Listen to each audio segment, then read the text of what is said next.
Hello? Why? First question for Mr. Vladimir Vladimirovich. How do you assess Ukraine's readiness for a ceasefire? Have you already received information from the Americans? And what will be your response? There is also a second question. I will ask both you, Alexander Grigorievich, and you, Vladimir Vladimirovich, to answer it. Do Moscow and Minsk coordinate their positions on the peace process? And have relevant consultations been held today? Perhaps already? Thank you. As for Ukraine's readiness for a ceasefire, I will now say, of course, how I assess it. But first of all, I would like to start by thanking President Trump of the United States for paying so much attention to the settlement in Ukraine.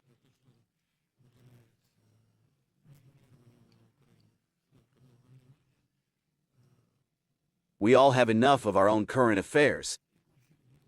But many leaders of states and the President of the People's Republic of China, the Prime Minister of India, the Presidents of Brazil, and the Republic of South Africa are engaged in this issue, devoting a lot of time. We are grateful to all of them for that, because this activity is aimed at achieving the noble mission of ending hostilities and loss of life. Second, we agree with the proposals to end hostilities. But we assume that this cessation must be one that would lead to long-term peace and would eliminate the original causes of this crisis.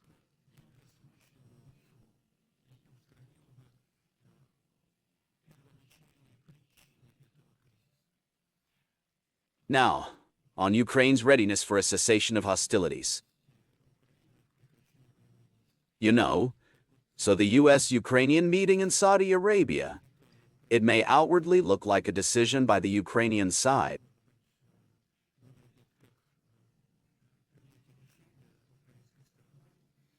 Under American pressure. In fact, I am absolutely convinced that the Ukrainian side should have asked for it. From the Americans in the most urgent way, based on the situation on the ground, as has just been said here. And how is it unfolding?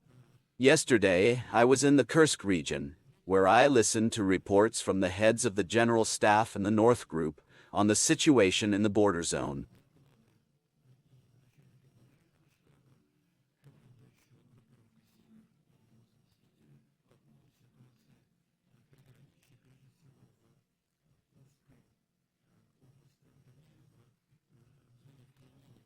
What is happening there? The situation there is completely under our control. And the grouping that has invaded our territory is in isolation. This is complete isolation and full fire control. The control of Ukrainian troops inside this invasion zone has been lost.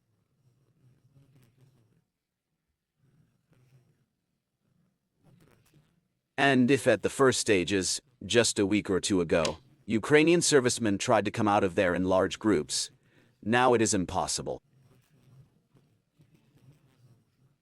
They are trying to leave in small groups, 2 or 3 people, because everything is under our full fire control. The equipment is completely abandoned. It is impossible to get it out. It will remain there. That is guaranteed. And if a physical blockade occurs in the next few days, no one will be able to get out at all. There will be only 2 ways, to surrender or to die. And in these circumstances, I think it would be very good for the Ukrainian side to achieve a ceasefire for at least 30 days.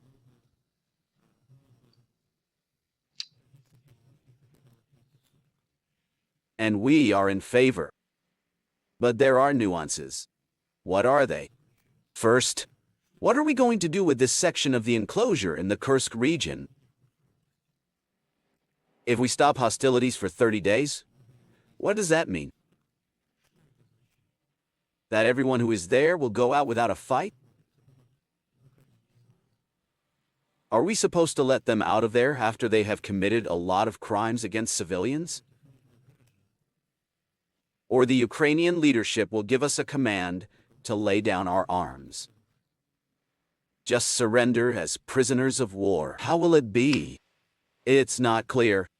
And how will other issues be resolved along the entire line of contact? And this is almost 2,000 kilometers. And there, as you know, Russian troops are advancing in almost all areas of contact. And there, too, conditions are being created for us to blockade entire fairly large units.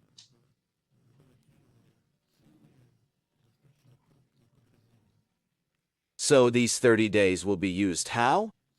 For this forced mobilization to continue in Ukraine, for weapons to be delivered there, for the newly mobilized units to be trained, or none of this will be done.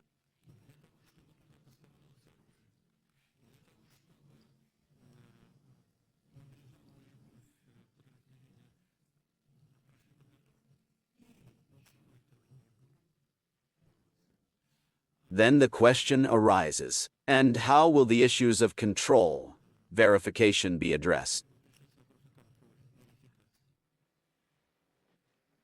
How can we and how will we be guaranteed that nothing like that will happen? How will control be organized? I hope that at the level of common sense, this is clear to everyone. These are all serious questions. So, who will give orders to stop hostilities?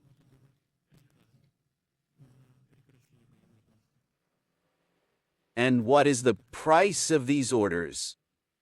Can you imagine? Almost 2,000 kilometers. Who will determine where and who has violated a possible ceasefire agreement for 2,000 kilometers?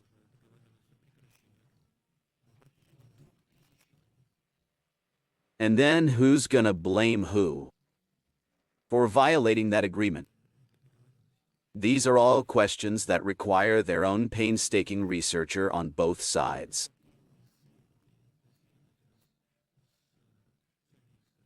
Therefore, the idea itself is correct, and we certainly support it.